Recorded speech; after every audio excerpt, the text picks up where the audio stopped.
אמר מר, הוציאו מה שאתם מוציאים והכניסו מה שאתם מכניסים עד שלא יוציא התועב הזה ויאסור עליכם. So here we talk about Rabbi Meir, who said the instruction was very clearly, take out whatever you have before these fellow tzdukim. We're just continuing our discussion of yesterday, so I'm just going further with that. And he said, before this fellow change his mind. So if they hold the first time, פעם ראשונה, they cannot change it. אי אפשר לחזור. ואתנן, again we are page 69, מי שנתן רשותו והוציא בין בשוגג בין מזיד אוסר דברי רבי מאיר. We'll say further in this page, the second part, that in the Hava Amina, in the first stage, we said that Natan Reshuno, he gave his right. It doesn't mean that he betel, that he annulled his right.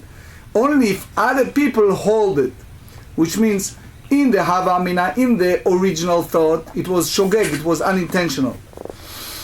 Now, the question is, why mezid, why he did it in full intent, he cannot change his mind. Amar Rav Yosef, there are two terutzim, two answers. The first one, Eima and Oser. The first terutz, the first explanation is, if someone gave his right and changed his mind, he is not make it as prohibited. That's the word of Rabbi Meir.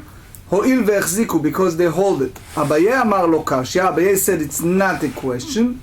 Why? He said, kan she'echziku bnei mavon b'mavoi, kan shelo echziku bnei mavon b'mavoi. Which means, when this tzdoki take it, it's a situation that the people in the mavoi, the resident of the alleyways, already taken the possession of the alleyway before he brought his vessel. Kan, the other one, is a situation that he have to cancel his renunciation, which means he changed his mind, and then the people were the residents of the alleyway had not taken the possession of the alleyway prior to his act of carrying. So then mo'ilah chazarato, then he changed his mind, is fine. So Vatanya here benichuta, it's not an attack, it's just a question. Similarly, we learn in the Braita, that's from the last clause of the Braita, if a fellow Jew forget to make the Eruv, ad shelo natan reshuto, if he didn't annul his right, hotzi ben beshugeh ben mezid, he can carry regardless if it's unintentional or intentional. Divrei Rabbi Meir, that's the word of Rabbi Meir. Rabbi Yehuda omer beshogeg yachol levatel, b'mezid eno yachol levatel. Rabbi Yehuda said if he did it unintentional, he can annul it. But if it's a mezid, he cannot, because the whole idea of someone who's violating Shabbat blatantly, intentionally, it's basically the same as mumar, someone who's basically intentionally violating Torah law that's written so many times. So we treated him the same in that sense as an idolater, which means that even it's rabbinic prohibition. So you may say that it's like someone who maybe only mumar le Shabbatot, only in regards to Shabbat. So Tosfot said, so in a sense, if you hold him as someone who's not recognized Eruv, so he cannot annul anything. But here, you can have a proof that even in rabbinic prohibition, it's also considering as a mumar. That's what said. And the Chazon Ish said in the Peizayin, in 87, the Chazon Ish explained, because the minutes he does that, he is basically make some type of declaration that he is against the whole concept. So it's in that sense, we treated him without differentiation between violating rabbinic law or biblical law. So the second part of the Braita we said as follow: מי שנתן רשותו והוציא בין בשוגג למזיד אוסר דברי רבי מאיר. We said if one renounced his right to in the alleyway, and then he carried something from his house to the alleyway, so regardless if it was intentional or unintentional, he is basically rendered a prohibition, prohibited to all the residents. That's Rabbi Meir. Rabbi Yehuda omer b'mezid oser b'shugeg ozer. He said only if it was intentional, if it was not intentional, it's not, and we don't put a decree of unintentional because of the intentional. It's two different things. What does that apply when he carried to the alleyway and he annul his right? Before this one who annulled it, they didn't, people in the alleyway hold it. If the people that the alleyway hold it, regardless if it was intentional or not, he is not prohibited the use of the alleyway. Amar Mar. Now we go back to what we said in page 68b. רבי יהודה אומר בלשון אחרת, מרו ועשו צורכים במבואת, שלא תחשך ויאסור עליכם על מנוכיו.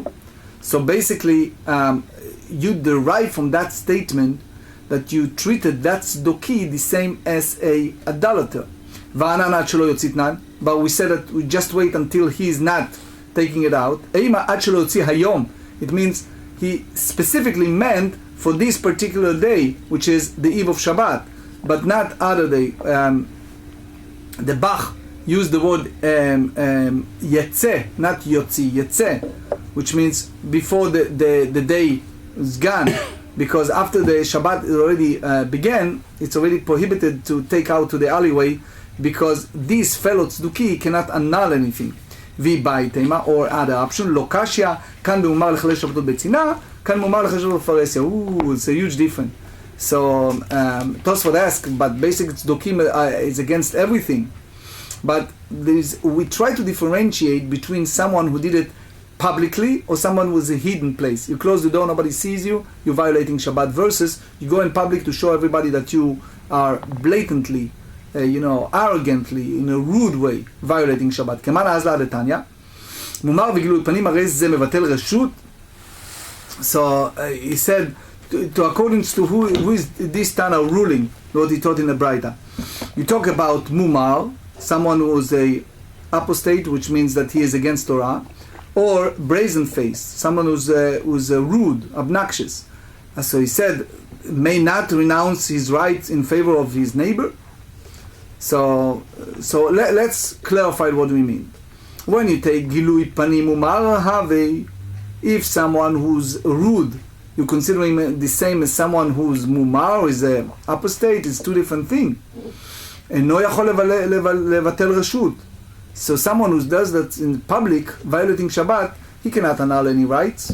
It's not applicable. כמן, so whom this hold? כרבי יהודה. Rabbi Yehuda hold that if someone who's mumar for violating of Shabbat, in public he cannot annul anything. But Rabbi Meir hold that it's different. He said that he can annul his right. Hahu de nafak, now we have a practical story that we can derive the whole understanding. One fellow went on Shabbat while he is carry a jar, a bag of something that have a heavy smell like essence, but it was in Shabbat. He went to a public domain. So he saw Rabbi Yehuda Nesia, he covered it. In other words, he wasn't comfortable that he see him violating Shabbat. So this is an example of someone that Rabbi Yehuda said he can annul his right. You know why? Because he is doing it in a hidden way, because he doesn't want, the Mishnah Berurah explained in Shin Pei Hey, that even he violated Shabbat in public, but he is basically very embarrassed to do that in the front of Rabbi Yehuda. So it's like, we treat him in a sense like someone who's doing it in a hidden place. He says, someone who's considering mumar, someone who's doing publicly and obnoxiously. If you follow Rabbi Meir, said in Tractate Prot, page 30, if someone you suspected for one thing, you already think that he is already suspected for other things. You remember we talked the other day about the gambler. We say about Asmachta, that we cannot trust him to be witness at the court. So in that sense, if you see someone who does something rudely publicly, so you, for example, someone who's not being a tie, so you already suspected him not to do the all of sabbatical year, Shemitah. So אפילו באחד מכל האיסורים שבתורה נעמיק. So you're going to tell me that that's applied to everything in the Torah, that is violating because one, you derive from that anything else? It's like making a analogy to everything else. You say, if you go by the sages that disagree with Rabbi Meir, the sages said, no, Because a person is suspected for one area, doesn't mean that that's applied to everything in the Torah. Or if you talk about idolatry, that's a different story. Someone who's worship idols in public and he agree with that nonsense, so that's someone who's against the entire Torah. That's we understand. But what you tell me, if someone violated Shabbat, he's basically mumar for everything else in the Torah. What we speak here in particular is someone who has the right to renouncing right on domain, or giving away a right of renouncing right in a domain, all kind of things like that. That's what I'm talking. But the other thing in regard to Torah, it doesn't mean become a mumar, only someone who's really publicly go and worship idols. If you have, this is apostate, people who was mumar, okay? But he is basically observing Shabbat publicly. What he does in his home, he's violating Shabbat. So he said, mevatel reshut. He can annul his right. You know why? Because he's different. Like at the least one that covered up the spices. Yes. But מי שאינו משמר שבתו בשוק אינו מבטל רשות. But if someone publicly violating Shabbat, careless for Shabbat, etc., so he cannot annul his right. Why? מפני שאמרו, because the sages said, ישראל נוטל רשות ונותן רשות, ובנוכרי עד שיזכיר.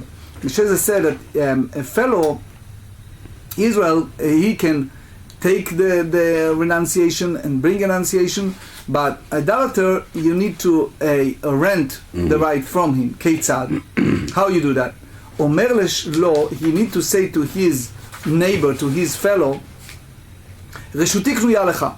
He said to him, my right, I give my right to you. Reshuti mevuteret lecha. I annul my right to you. Kana. So he basically purchased from his neighbor his right. Ve'entzach liskot. He doesn't need to have a kinyan sudar, a real handkerchief, a real transaction between two parties. Because the Mishnah Berurah said in Shin Pei, because he doesn't really annulling to his, he just avoiding himself from going to that domain. So it's, therefore the Gemara holds that you can do it even after Shabbat begin. Rav Ashi Amar, Rav Huna meant to say that if someone violated Shabbat, it's mumar to the entire Torah. He said, "Haitanu dechamir alei Shabbat kavodah zara," because he hold that the violation of Shabbat is equal to worshiping idols. Kedetanya, they said in the Torah, in the very beginning of Vayikra and Leviticus, they said, "Mikem," someone bring a offering from you. Velo kulchem, not everyone is capable to bring an offering. Parat lemumar, excluding mumar. Mikem bachem chilakti velo baumot. Among you I separate, not in the umot. Mina behema, what he said from those animals, leavi bnei adam adumim lebehema, which means in that sense we equivalent wicked people to that behema. מכאן אמרו מקבלים קורבנות מפושעי ישראל כדי שיחזרו בתשובה. We basically accepting the offering from people who are פושעי Israel, was terribly violating the law, in order for us to have them return to Torah and mitzvot, to make teshuvah. Why? Because if you're totally rejecting them, then forget it. They not to do teshuvah ever. So you need to accept sin offering. Chutz min hamumar, accepting for someone who's still a mumar. V'mnasech yain, if someone worship idols by bringing wine to those idols, they used to be in those days. V'mchayei Shabbatot v'resya, someone who's publicly, blatantly violating Shabbat. הגוף מכם, הגוף הקשיא, אמרת מכם ולא כולכם להוציא את המומר, והדרת הם מקבלים קורבנות מפושעי ישראל. You contradict yourself. In one hand you said that you don't accept him from mumar, and the other hand you said that you're accepting korbanot from those who considering wicked people. Halokashia reisha b'mumar lekol Torah kula, metzia b'mumar levar echad. The first clause is speaking about someone who's the entire Torah is considered mumar. The other is one of the Isurei Torah, one of the Torah prohibition, but not everything else. Ema seifa. So now we go to the second part of the Braita. Chutz min hamumar v'mnasech yain, excluding someone who's considering a mumar and someone who's bringing wine to avodah zarah. So they said, "Hai mumar echadam." Give me an example of someone who's mumar. Im mumar lekol Torah inu reisha. If you tell me that he is mumar for the entire Torah, so that's the first clause of the Braita. The davar echad kasha metziada. If you tell me one thing, so the middle part of the Braita, its clause of the Braita is difficult. Why? Because they state that we accept the sacrifices from such an mumar. El lavachi kamar chutz min hamumar lenasech excluding someone who's bringing wine to idol worshipper, ולחלל שבת ולפרסת, who violated Shabbat in public. Why? Because Alma, you learn from that, Avodah Zara veShabbat, that worshipping idols and violation of Shabbat, ki hadad nidu. So it's making a person invalid to bring those offering, Shma mina. So it means for that someone who's basically violated Shabbat blatantly, publicly, b'mezid, it's the same as mumar for the entire Torah. Mishnah. אנשי חצר ששחט באחד מהם ולא עירב. You have several people in the courtyard, one of them forgot and didn't partake of the עירוב. אסור מלהכניס ומלהוציא לו ולהם. He cannot carry in and out, and they cannot carry out the other people in the yard. ושלהם, and their houses, the people in the yard that put together the עירוב, מותרים, they can do it between themselves in that yard. לו ולהם, for themselves and to him, between the homes and the yard. נתנו לו רשותן, if they give the right to him, which means they annul the right in the yard for him, so הוא מותר והן אסורין, so it's only for him, it's good, but everybody else, not. So in other words, people in the yard, they are forbidden to carry from their home to the yard and from the yard to their house, or from his house, from the person who forget, to their home.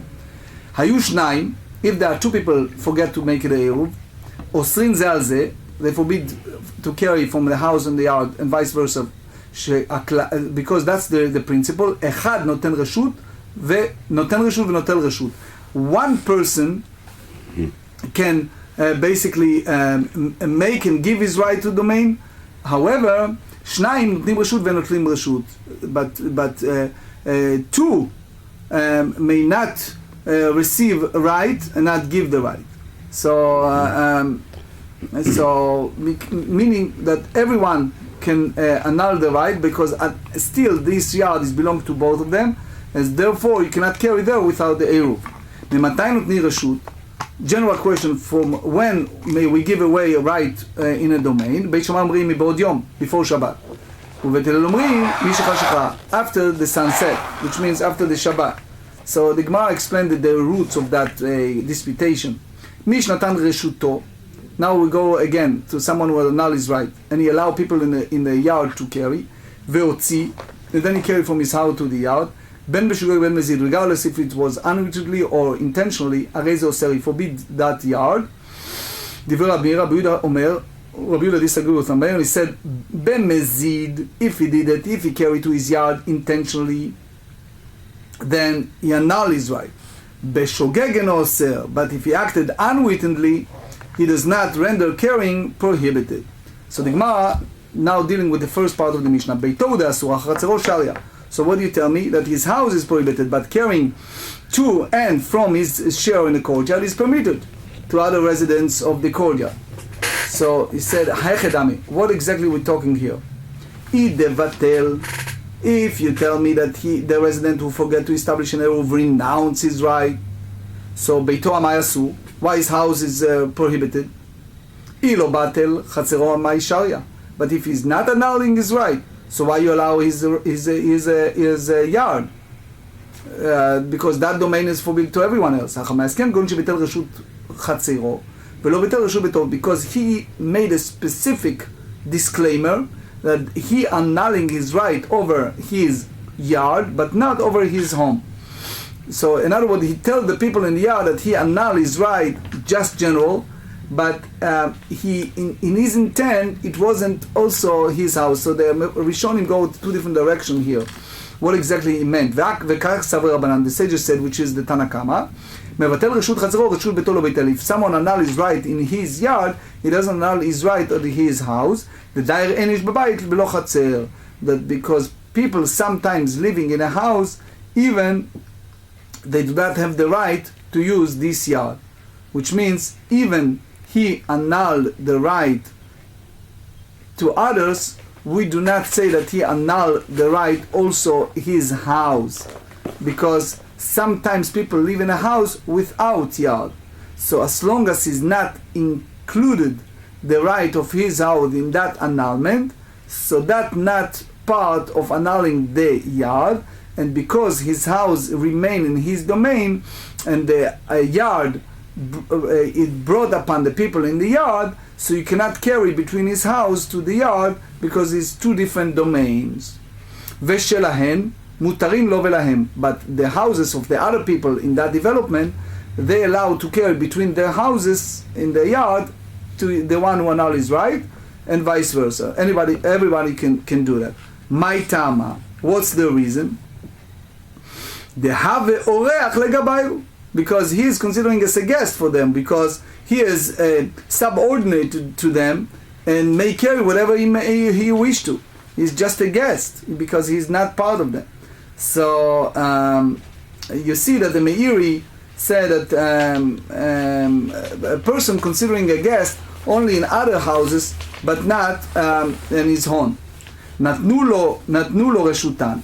But if they gave away the right in the courtyard to him, hu mutar ve'en asurim, he allowed to carry, but they not. So they said why? So he said ve'neve inu legabei kiochin. So he make them like they are guests of him. So he said chai legabei chamisha avoreach, chamisha legabei chai lo avoreach. 1 for 5 is considering a guest. 5 for 1, it's not. Because so many people being a guest for one person, if it's not the rabbi of community, it's not common. I know you're smiling, but I meant it.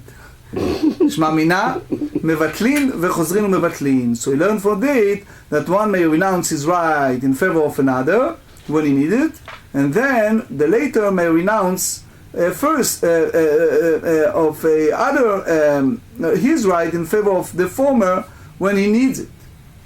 So he said, but before we said that what's the machloket between Rav and Shmuel? Rav hold that you can annul and then return and annul again, and Shmuel said that you don't do it. So now it's a contradiction to what Shmuel said. So he said, "Achi ke'amar natnu lo reshutan me'ikara hu mutar ve'en asurim." If they, from the very beginning of the process, the people of their yard gave it their right to him, so he can carry between his house to the yard, but they cannot carry. So it's not a contradiction between here and the Mishnah. Hayu shnayim osrin ze al ze. But if it was two residents in the courtyard forget to establish an Eruv, they render a prohibition from carry to one another. So he said, Pshita, that's obvious. That one of them that received the right to go in the yard, guess what he did? He went back and he annulled the right that he have to the other guy. So he make it more complicated. So now you say that after he annulled, so that yard is allowed, and now everyone is considering like one domain because it belongs to him. Kamash melan, because originally the people in the yard annulled the right to these two guys. So therefore he was not permitted, they are not permitted for him to carry in that courtyard. So he may renounce his right either, and therefore his renunciation is ineffective, and they are both prohibited from carrying. Now, she'echad noten reshut. So we said the rule in the Mishnah that one of the people in the yard, he forget to make the eruv, so he gives the right, give away and receive right in a domain. So he said, Hartu lamali. So why we learn this din twice? Inoten tanina. If we say that he gave the right, so we already learned it. Inotel, if he take it, if it's already learned that he give it right away is right, we already learned it. So he said, and receiving right is already learned it. So he said, Seifa is terichel. We need to have the last clause in the that Mishnah they say that shnaim notnim reshut, that two residents may give away rights in a domain, and that's something that we didn't learn in the Mishnah. So he said, Aname Pshita, this is also obvious. Mao de Temayu may say that Ligzar Dilma Atu Vatulele, so the Chachamim may have the ability, they issue a decree that two residents may not give away the right in a domain, and people come to renounce their right in favor of the two residents as well. So Kamash Melan, the Mishnah therefore teaches us that we do not issue such a decree. Natan Rishuto V'Otzi, Shulchan Aruch Ha'Chaim 38. With regard to a person who renounced his right and subsequently carried something into the alleyway, if he did so inevitably his act of renunciation does not render carrying prohibited for the residents of the alleyway. However, if he did so intentionally, his action rendered it prohibited to carry. So that's what Rabbi Yehuda, according to the Rabbi Yehuda dispute of Meir. If the residents of the alleyway had already taken possession of the alleyway, he can no longer reconsider it. That's the Rabbi Yehuda in the Braita. We also learn about Israel she'eno noten reshut. Unfortunately, there are some situations in the practical world that dealing with that. This is Shulchan Aruch 385. You have a fellow the Jew that he is mumar with regard to idolatry or desecrate Shabbat in public, etc. So Baal Halacha Gdolot said that even if he violated only rabbinic prohibition, he has a legal status of the same as the idolater, and he may not renounce his right in a courtyard, but rather he must rent it out. If a person desecrates Shabbat only in private, even if he perform labor prohibited by the Torah, he is considering a fellow Israel with regard to such renunciation. That's the Abraita said in this Gemara. We also talk about Keitzad Mevatlim Shulchan Aruch Orach Chaim 380. One who renounces his right in his domain says, may my rights in this domain be renounced to you, or may my right in this domain be acquired by you. He need not to perform a formal act of acquisition. We also talk about Korbanot Niposhei Israel. This is Rambam Ilchot Maaseh HaKorbanot chapter 3. Offering, like sacrifices, are not accepted from one who is a mumar with regard to the entire Torah, or to idolatry, or the Shabbat observant. But if one is a mumar with regard to any other transgression, his sacrifices are accepted. However, sacrifices are not accepted for the transgression he is habitually performed until he make the teshuva and repent. If someone shachach velo irav, if one resident of the courtyard forget to establish an eruv, he may renounce his right in the courtyard in favor of the other residents. If one renounces his right without specifying with which right he is renouncing, he has only renounced his right in the courtyard, but not in those in the house. And consequently, they are all permitted to transfer objects from their houses into the courtyard, but they are prohibited from doing so from his house into the courtyard. That's what the sages said. If one renounces all of his right in their favor, they may all carry from any other houses into the courtyard. Now, if the majority renounce their right in the courtyard in favor of one who did not establish a roof, he is permitted to carry from his house to the courtyard, while they are prohibited from doing so. Matai notnim reshut, one may renounce his right in a domain even after nightfall of Shabbat. That's the opinion of Bet Hillel, and that's the leniency in the Shulchan Aruch Orach Chaim 380. Last halacha of today is Bitul Arabim, Shulchan Aruch Orach Chaim 380. Rights in a domain may be renounced in favor of two people who did not establish an eruv, as altogether two may renounce their right. They may not acquire rights. Even if the residents of the courtyard told one of the two to acquire their rights, provided that they transfer them to another person, this is basically ineffective.